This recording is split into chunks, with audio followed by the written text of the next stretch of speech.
perusahaan yang bertahan di atas 50 tahun misalkan. Indofood itu kan orang-orang fundamental ya. Ya sudah muncul orang-orang yang mungkin pola pikirnya kayak saya. Ya bisnis itu asal laba. Nggak ada namanya bisnis istilahnya bakar-bakar duit dulu. Nggak ada. Ya semua program marketing kita masih dalam koridor budget anggaran gitu. Ya nggak ada kemudian kita defisit gitu kan. Kemudian nyari permodalan. Menengah menjadi perusahaan besar ini kan riskannya. Setiap perpindahan skala itu resikonya lebih tinggi. Ini harus perlu ada waktu untuk dia menyesuaikan diri ya dengan keadaan perubahan itu.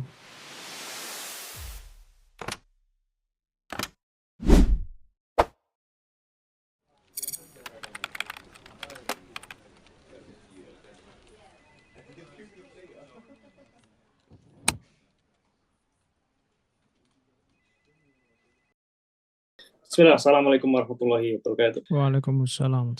Alhamdulillah, wassalatu wassalamu ala rasulillah, wa ala alihi wa sahbihi wa man walah, wa la hawla wa la quwata illa billah. Model besar, harapannya bisa mendukung percepatan. Tapi kenapa banyak justru para pengusaha yang berkurang setelah mendapatkan modal besar? Kesempatan kali ini kita akan membahas fenomena UKM dan startup yang dulu banyak berita mendapatkan pendanaan yang nominalnya fantastis, tapi ternyata sekarang banyak berita berkurang satu demi satu. Alhamdulillah sudah bersama kita semuanya Pak Ido Wiba selaku CEO dan juga founder dari Zada Consulting. Assalamualaikum Pak Ido. Waalaikumsalam warahmatullahi wabarakatuh. Saya Mas. Alhamdulillah, barakallahu fiik. Episode ke depan kita akan membahas fenomena ini ya. Bagaimana banyak sekali berita bahwasanya startup yang dulu kabarnya mendapatkan pendanaan dengan nominal yang fantastis, ternyata dikabarkan berguguran. Nah, bagaimana Pak Ido ini? Sebenarnya fenomena ini apakah dilebih-lebihkan? Sebenarnya juga banyak yang sukses gitu ya. Atau malah justru sebaliknya nih, apakah justru gunung es yang sebenarnya malah jauh lebih banyak yang berguguran, ini cuma sedikit aja yang kelihatan. Betul Pak Ido? Ya, Masya Allah. Jadi kalau membahas tentang uang ini selalu menarik, Mas. Ya. Kan? Model. Bisnis is about money gitu ya mungkin. Nah. Ya, jadi mulai dari bahas omset, ya kenaikan omset, tentang pengembangan bisnis dengan modal ya. Ini tentang uang, dan memang bisnis ini is about number ya, tentang angka, yang banyak juga berpola pikir bahwa dibutuhkan percepatan ya. Percepatan pertumbuhan dengan permodalan gitu ya. Tapi apakah semudah itu gitu ya mengelola permodalan besar? Ya, jadi yang perlu kita pahami dulu, sebagaimana disampaikan Rasulullah SAW ya, bahwa tidak berhak mendapatkan keuntungan jika tidak mau menanggung kerugian.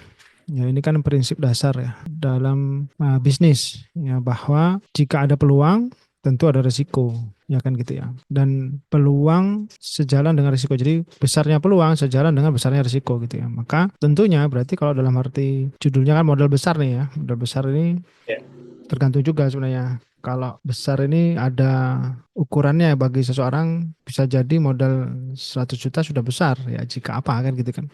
Nah, jadi besar ini juga tergantung dari kompetensi ya, maksudnya size dari perusahaan gitu.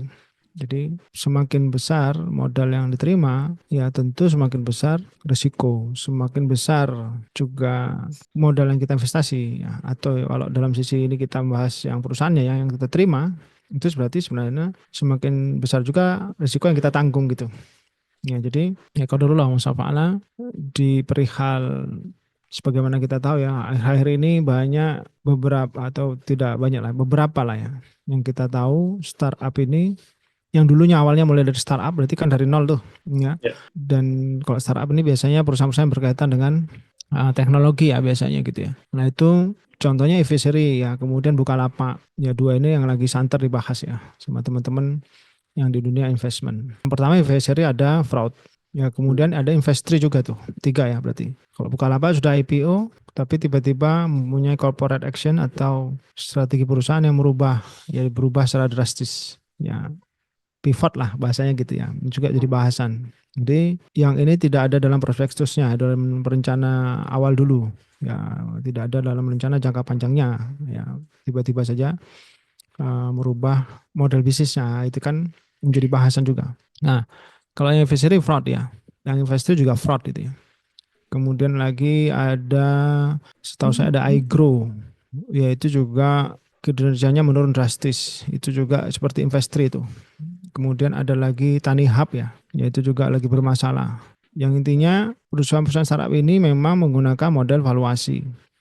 Ya, kalau zaman dulu saya bisnis, ya 2022, 2023, ya 2024, itu setahu saya ya, nggak ada investor yang melihat dari valuasi. Ya, melihatnya dari fundamental, dari lamanya perusahaan berdiri, ya kayak gitu-gitu.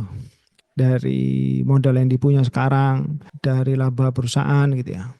Ya, sebagaimana yang di bursa saham, yang papan utama gitu ya. Di papan utama itu harus punya aset 100 miliar. Kemudian kapitalisasi pasar harus minimal 1 triliun kan gitu ya. Berarti kalau di bawah itu nggak bisa masuk papan utama. Dan dulu kan adanya hanya papan utama. Ya kalau di bursa saham nggak ada papan pengembangan dan tidak ada juga papan akselerasi. Ya. Terus sekarang sudah ada 2 papan tambahan gitu. Nah, berarti zaman saya dulu bisnis 2002, 2003, 2004 itu, ya pemodal-pemodal ini memang berpola pikir fundamental, ya nggak melihat valuasi ya, karena valuasi ini kan masa depan ya, nggak belum tentu bisa sebagaimana yang diharapkan ya. Buktinya apa? Buktinya juga GoTo kenapa sampai saat ini merugi terus gitu kan. Nah ini kan kalau di zaman saya dulu 20 tahun lalu pola pikir bisnis merugi itu menurut saya nggak ada. Ya, bisnis saya harus untung. Kalau nggak untung, apalagi kita sebagai muslim lah, ngapain kita bisnis? Ya, nggak manfaat waktu kita. Kalau apalagi kita muslim, pasti berpikirnya juga tentang waktu yang kita gunakan ini harus mempunyai nilai kan gitu ya. Nilai manfaat. Ya termasuk laba usaha kalau kita berbisnis ya. Karena dengan laba usaha ini kita bisa mempertahankan perusahaan. Ya, tapi kalau sekarang sejak 10 tahun lalu mungkin belakang ini kan mempertahankan perusahaannya dengan modal investor. Ya, jadi arus kasnya mempertahankan perusahaannya dengan modal. Kalau masih rugi ya disuntik lagi. Nah, ini yang menurut saya tidak tepat ya. Jadi yang akhirnya suatu kewajaran pada suatu saat perusahaan ini berbuat nakal. Ya, kayak Investri, kemudian Investri ya, kemudian melakukan corporate action yang begitu signifikan ya, pivot. Ya, contoh Bukalapak. Nah ini kan menjadi, kalau nggak salah ya, itu kan menjadi distributor pulsa ya. Jualan pulsa lah ini kan berapa sih margin pulsa sekarang ya? Kalau zaman dulu saya jual pulsa bisa 30% gitu ya. Zaman 2003 ya kan. Nah sekarang kan sudah kecil ini apakah sudah dipertimbangkan risikonya gitu kan. Dengan pivot ke menjadi distributor menjadi penjual pulsa ini. Nah kan salah satu yang risiko besar kalau merubah model bisnis, meskipun ini termasuk salah satu mitigasi risiko, tapi kan mitigasi risiko belum pasti ya, belum pasti bisa menyelamatkan perusahaan. Nah, tujuan menerima dana investor kan ada 4 ya. Kalau kita selalu sampaikan, yang pertama adalah membuat bisnis baru, kemudian yang kedua mengembangkan bisnis, yang ketiga menyehatkan bisnis, yang keempat menjual bisnis. Yang kita tidak sarankan kan yang baru, kemudian yang menyehatkan dan menjual ya. Harusnya kita mengembangkan saja. Apalagi kita sebagai pengusaha muslim ya, ada amal jariah yang kita ingin dapatkan dari apa yang kita kerjakan di dunia kan gitu ya. Kalau kita jual ya habis kebaikannya. Ya kan gitu ya, kalau kita jual perusahaan kita pada perusahaan masih bagus, ya habis kebaikan yang dihasilkan. Ya padahal kalau kita mengembangkan terus, ya sebagaimana Utsman bin Affan radhiyallahu anhu ya, punya bisnis sampai sekarang yang berjalan untuk kepentingan maslahat umat, ya untuk mendanai 2 Masjidil Haram ya, Masjidil Haram dan Masjid Nabawi, Masya Allah, ya manfaatnya ada terus. Ya. Kenapa kita jual? Itu kan juga pola pikir yang muncul 10 tahun terakhir gitu ya. Exit ya. Exit. Kenapa kok harus exit sebagai seorang muslim pengusaha itu? Ya kan kalau perusahaannya rugi ya wajar. Ya karena ada juga strategi ya. Setelah dapat pendanaan dari venture capital, pertumbuhannya dinaikkan dengan valuasi ini, kemudian di IPO kan untuk nanti dia bisa exit gitu. Ini menurut saya di pemikiran saya sebagai bisnis lama lah ya, yang fundamental itu nggak masuk akal gitu. Ya kan apalagi kita seorang muslim ya yang menginginkan semua apa yang kita kerjakan ini ada manfaat di akhirat. Gitu Mas.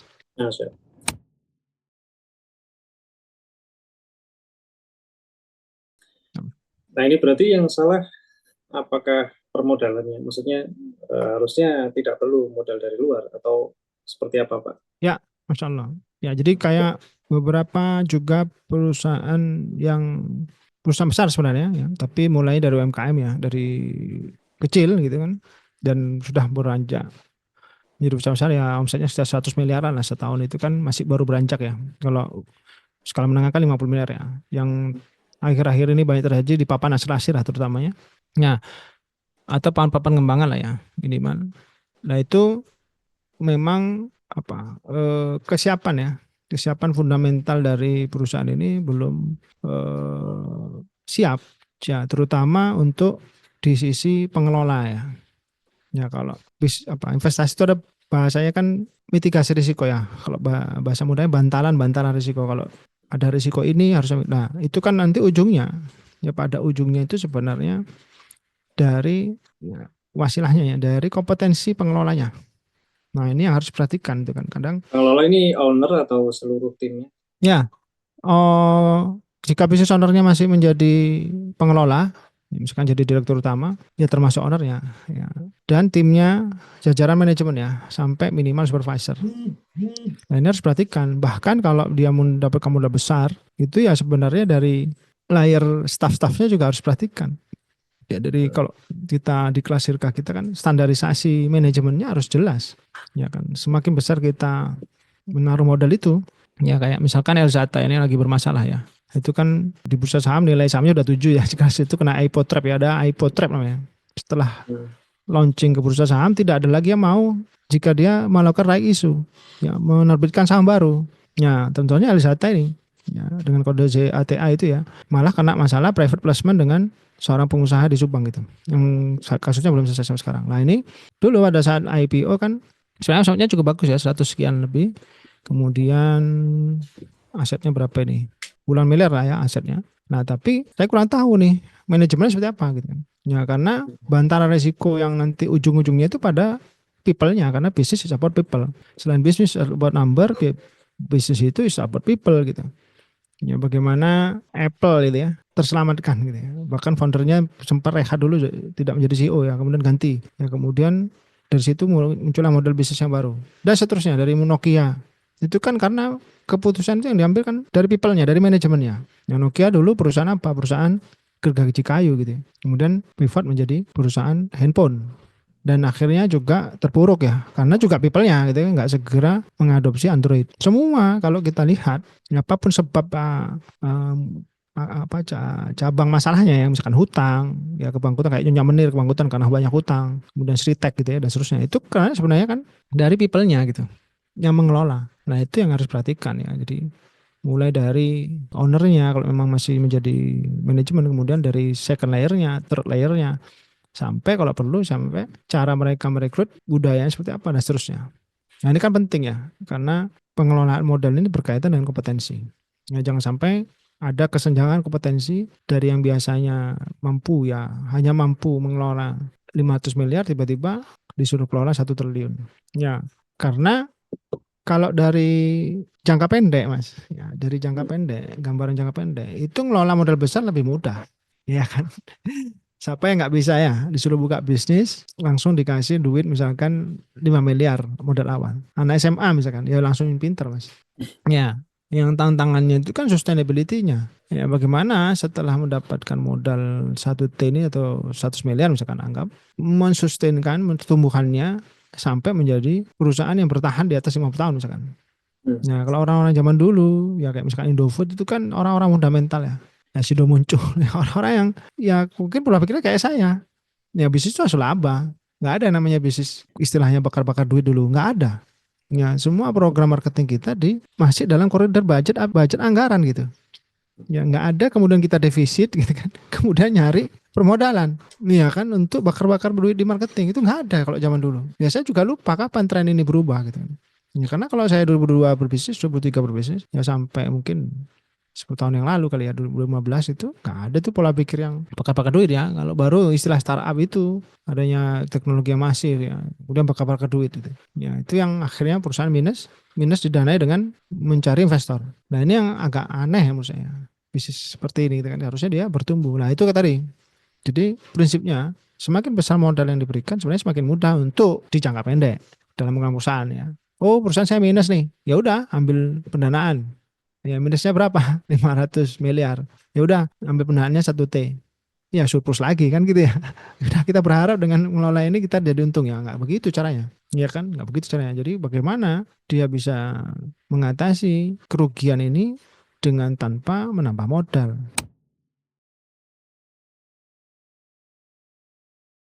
Ya, jangan sampai tadi dengan tujuan yang ketiga ya, menyehatkan keuangannya. Ya, tujuannya menyehatkan. Nah, ini yang nggak tepat siapapun ini dengan cara apapun. Kalau perusahaannya dengan tujuan menyehatkan, ya karena dia minus untuk meraih pasar, dia punya apa, mengakuisisi pasar, dia punya biaya yang besar sehingga dia nggak bisa modal gitu ya, sehingga harus memasukkan dana investor.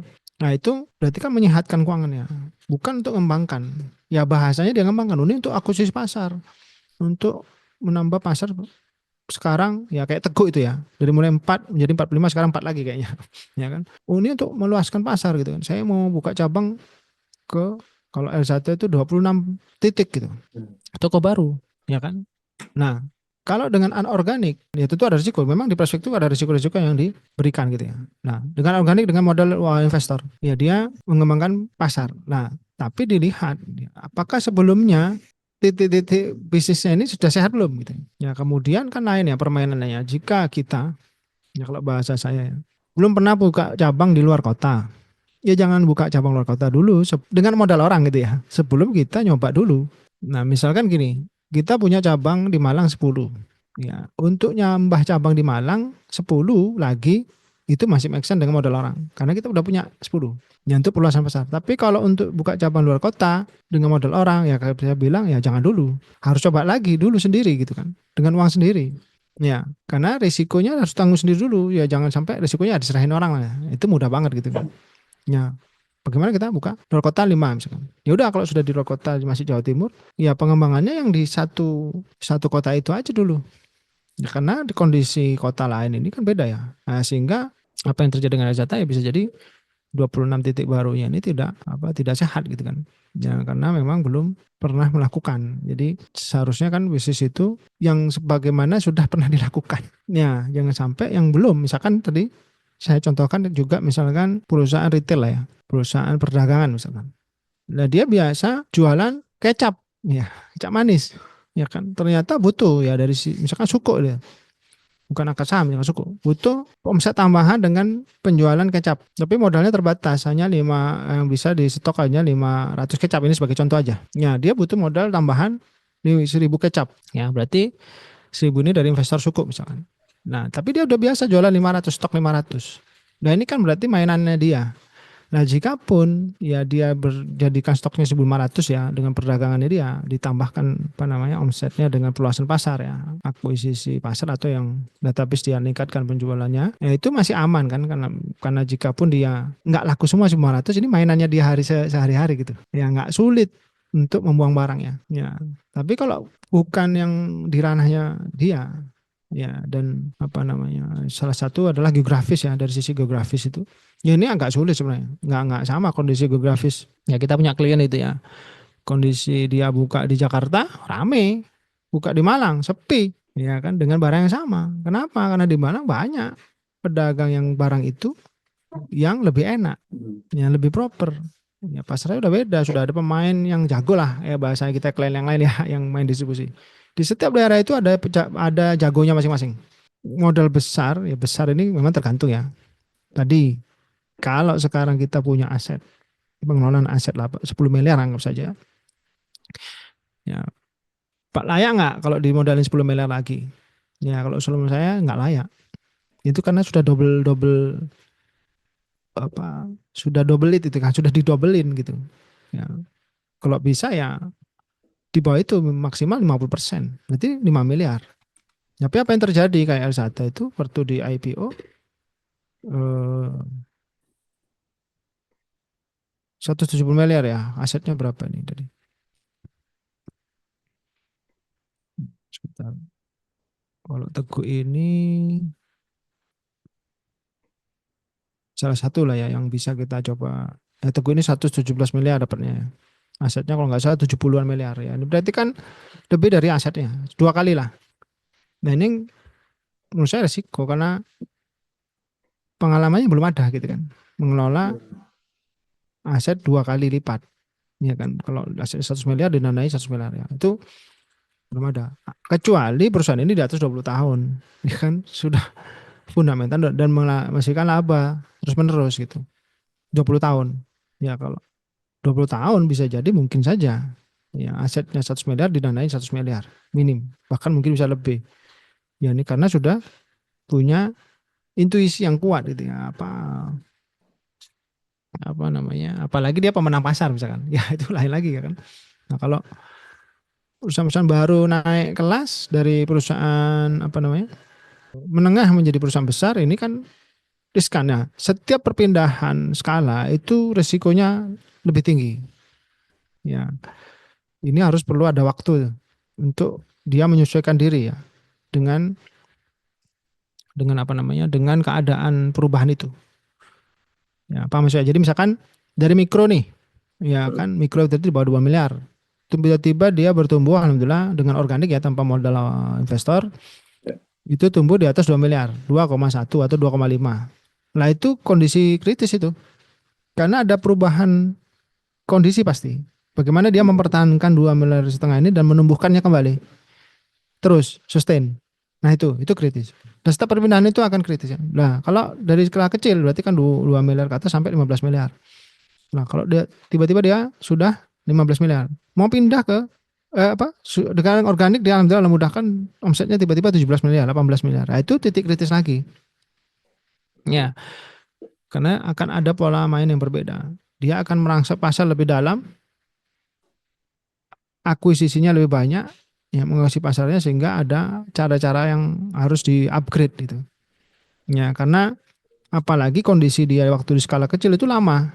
Ya, masa yang lama, misalkan 10 tahun. Nah, ini kan ada kenyamanan ya, ada apa namanya? Safety zone. Ada tingkat kenyamanan sehingga untuk merubah diri, pola pikirnya dan seterusnya itu nggak mudah. Ya kayak klien-klien kita nih ya, banyak yang dari mulai skala menengah yang mau bergeser menjadi skala besar. Ya ini pasti ada hal-hal yang beberapa hal lah ya yang belum pernah mereka lakukan dan harus mau melakukan. Ya jangan sampai kita sering kan dengar, saya belum pernah Pak lah. Gimana kalau ya kan mau pindah kuadran, mau pindah skala, mau naik skala, tapi nggak mau melakukan hal-hal baru. Nah ya kan, ya ini yang kan apa namanya, yang apa akhirnya bisa membahayakan perusahaan. Ya atau di sisi lain yang terlalu banyak melakukan hal baru, ya melupakan bisnis sesuatu ini juga apa namanya, ya juga risiko ya. Jadi hal baru itu ada biayanya gitu kan, ada risiko yang besar. Ya memang, tapi kalau tanpa sekali melakukan hal baru ini juga nggak ada inovasi, itu juga risiko ya.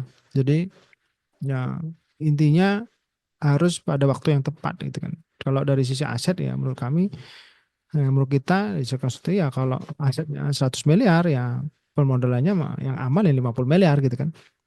Jadi nggak lihat dari omset karena omset itu belum tentu menggambarkan aset gitu kan. Ada perusahaan yang ya klien kita ya yang omsetnya 70 miliar, 80 miliar tapi ternyata asetnya cuma 8 miliar. Like aset ya, itu non asetnya bagus. Ini bagus, tapi kalau dinilai misalkan nanti di atas 8 miliar ya, misalkan 20 miliar, 10 miliar, ini sudah risiko dia. Ya kan? Karena apa kalau menurut saya jadi omset ini nggak apa ya, nggak nggak bisa jadi ukuran ya, tapi pengelolaan aset tadi karena pengelolaan aset ya dia bagus ya, 80 asetnya 8 miliar. 60 kalau nggak saya. Berarti kan 5 kali lebih ya return asetnya itu. 100%. Ya. Nah, berarti kalau disuntik 8 miliar itu paling level aman ya. Nah, maksimal 100 atau 4 miliar ya. Atau 5 miliar ya, dua menjadi 13 miliar berarti dia bisa menghasilkan 130 miliar. Ya. Seterusnya begitu, itu aman, lebih aman kan. Berarti dia, nah kita tes karena menjadi 7 dari 7 miliar menjadi 130 tambahan 50. Ini kan nggak mudah. Ya kan, untuk mengawasi pasarnya, melebarkan sayapnya. Ya bisa jadi dia harus ekspor, belum pengalaman, ini hal baru. Ya enggak?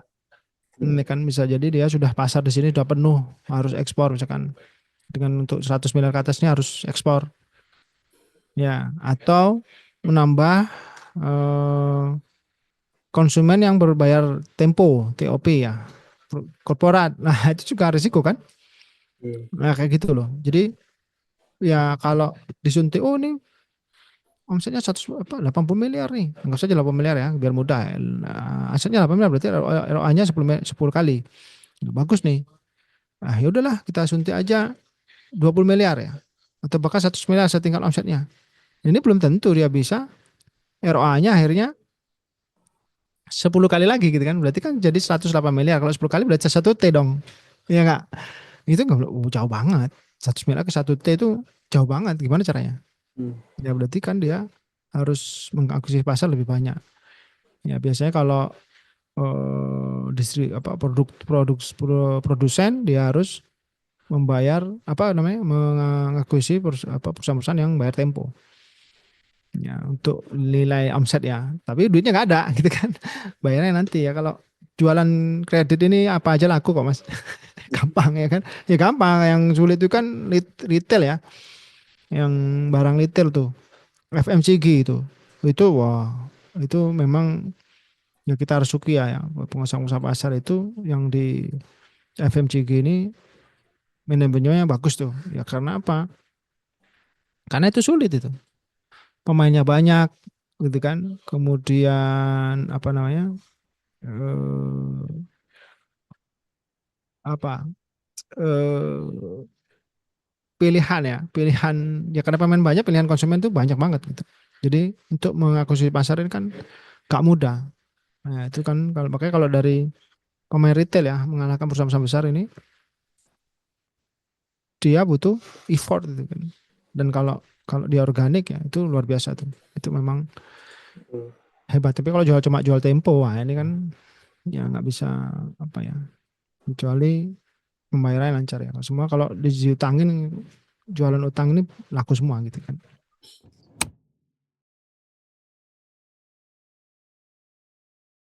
Berarti memang butuh peran apa semacam konsultan manajemen itu ya, selain dari apa auditor tadi seharusnya idealnya.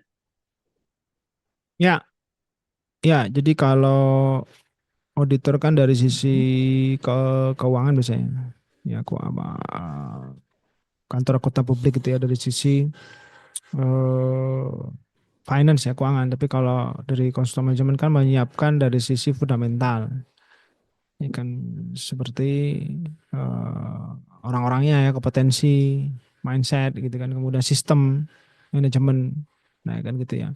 Dan apa sebenarnya bisa dibangun sendiri juga gitu kan, dibangun sendiri juga asalkan sadar gitu loh, sadar diri bahwa mengelola modal besar ini tidak mudah untuk sustainability-nya. Tapi kalau untuk jangka pendeknya ya mudah. Gimana rasanya dapat uang tiba-tiba 100 miliar, ya yang dulu apa-apa sulit gitu kan, untuk bayar iklan aja sulit, ini dapat 1 miliar ya. Jadi ada fresh money nih, ya akan lebih mudah dalam jangka pendeknya. Tapi kalau untuk jangka panjangnya, sustainability, salah satu dikit-dikit karena risiko besar akan membawa risiko dampak sampai kebangkrutan kan. Ya kayak kayak Teguk itu tadi kan. Tiba-tiba kembali ke 4 cabang gitu kan. Dari 45 ini kan apa ya? Nggak mudah ya, maka eh, apa perlu perencanaan yang matang lah. Ya, selain fundamentalnya kan perencanaan yang matang dulu, yang itu didasari bukan karena nafsu ya. Kalau kita dari Muslim seharusnya bukan istibto ya, nggak pengen sukses sebelum waktunya ya, pengen sukses sebelum istibto. Nah itu yang banyak terjadi ya. Kalau istibto udah perencanaan ini udah nggak objektif lagi, ya subjektif sudah apa ya, dibikin mudah gitu kan. Nggak udah kalau mau nambah, sekarang saya punya 10 cabang ini, kasarannya saya punya 10 cabang omsetnya 10 miliar, ya udah berarti kalau saya nambah 10 lagi berarti 20 miliar dong. Ya kan gitu, dibikin gampang padahal nggak segampang itu. Ya kan buka cabang itu kamu dari apa kita sampai ke titik 1 cabang 1 miliar rata-rata itu berapa lama? Ya kan posisinya bagaimana? Orangnya siapa? Ya dan seterusnya. Ya kan? Ya kan awal mulanya sudah ada apa perusahaan sejenis atau kompetitornya belum? Ya waktu kita buka cabang di Malang misalkan fried chicken gitu. Nah di sini dulu waktu pertama kali sudah ada belum pemainnya? Ya kalau nggak ada ya akhirnya dia menang duluan kan? Makanya dapat 1 M sebulan kan gitu. Setahun misalkan. Ya gitu ya. Misal gini. Tapi kalau sekarang sebuah brand baru masuk Malang, ya kira-kira peluangnya seperti apa? Iya pasti lebih kecil. Ya fried chicken misalkan kan. Ya sudah ada McD di mana-mana, KFC oleh itu yang di boycott gitu kan. Tapi ada produk lokal ya, Sabana, Hisana. Ya kemudian kalau yang outlet itu Richeese Factory, ada Hot Ways ya, ada macam-macam. Ya jadi kan ini perlu pertimbangkan. Masih ada nggak pasarnya? Ya kan harus bisa. Jadi nggak semudah, oh saya mengembangkan dengan modal orang. Ya kemudian ya udahlah, Bismillah pokoknya ya kita buka Insya Allah karena kita 10 ini 1 miliar 10 miliar berarti nambah satu kira-kira bisa satu ya nggak bisa langsung. Itu yang pertama. Yang kedua eh, ada risiko ya bisa jadi tidak untung ya. Tapi tadi rasio ya kayak Indomaret misalkan buka cabang 1.000 setiap hari misal loh ini atau setiap bulan 1.000 ya rasio kerugiannya berapa yang tutup 5 ya dipertahankan 5% ya udah nggak masalah ya berarti kalau kita langsung buka 10 rasionya dan itu harus kita investor nah ini jangan ditutupin ya rasio apa namanya buka cabang dengan tutupnya itu berapa ya kan kalau Hmm. bisa kan diceritakan kalau kita biasanya buka 10 setiap bulan rasionya tutup 90% risikonya berarti 10%. Iya kan? Nah, mitigasinya seperti apa? Ya, sekarang seperti apa? Ya, kerugiannya berapa? Sedalam apa? Apa habis semua? Apa gimana? Kan gitu ya. Ya, uangnya gitu loh maksudnya kan. Ya, Hmm. uang investor apa 100% hilang atau gimana? Ya, karena banyak kita juga dapetin yang produk-produk lokal yang nggak IPO ya, private placement itu yang manajemennya nggak siap. Ya. Sehingga pada saat dia tutup di suatu cabang tertentu, itu nggak jelas manajemennya penyelesaiannya seperti apa kepada investor. Operasional lah ini tapi bukan untuk pengembangan bukan nambah cabang kalau wisata kan nambah cabang ya untuk operasional tapi kan yang di ayam longsonya lah ternyata di websitenya sekarang pengenalannya bukan ayam longso tapi menjadi perusahaan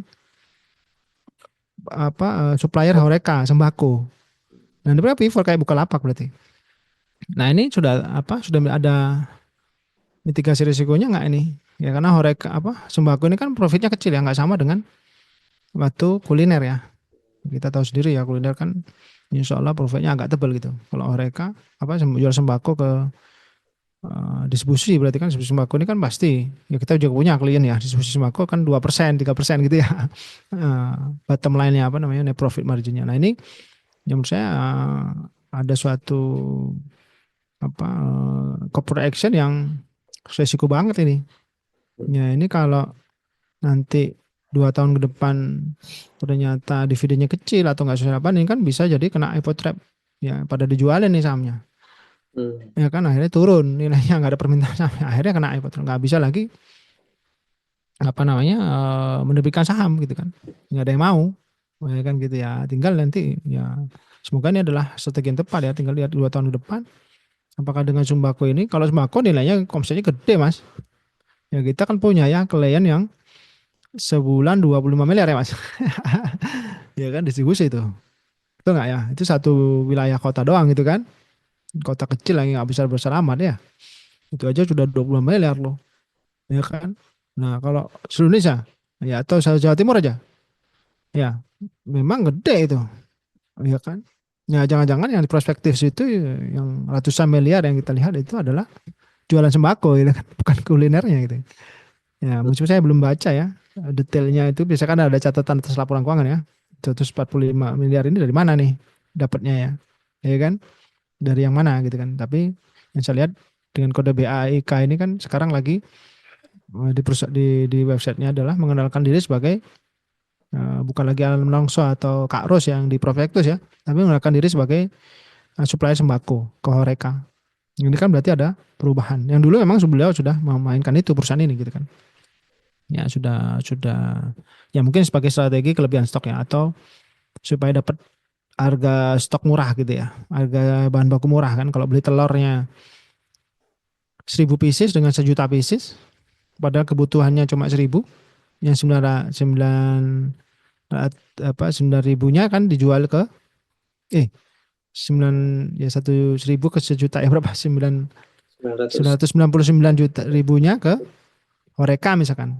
Ya. Ya kan itu kan siasat aja itu. Kan untuk supaya nanti dapat murah, HPP murah jadi jual makanannya murah. Ya karena setahu saya ayam longso ini kan strateginya salah satunya adalah murah ya. Karena mahasiswa pasar kita di Malang. Ya tapi itu loh melayani yang murah-murah ini ya nanti ada yang murah lagi wah bingung lagi. Ya gitu. Baik, jazakallahu Pak Ido atas materi yang Siap. semoga bermanfaat ya. Jadi amal jadi Jazakallahu untuk antum. Kita bertemu Amin, amin. lagi insya Allah di kesempatan berikutnya.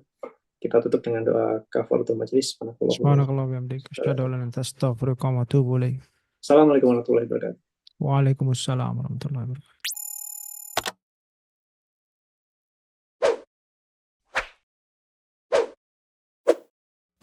Halal, Transform, Accelerate, Ziyadah Consulting.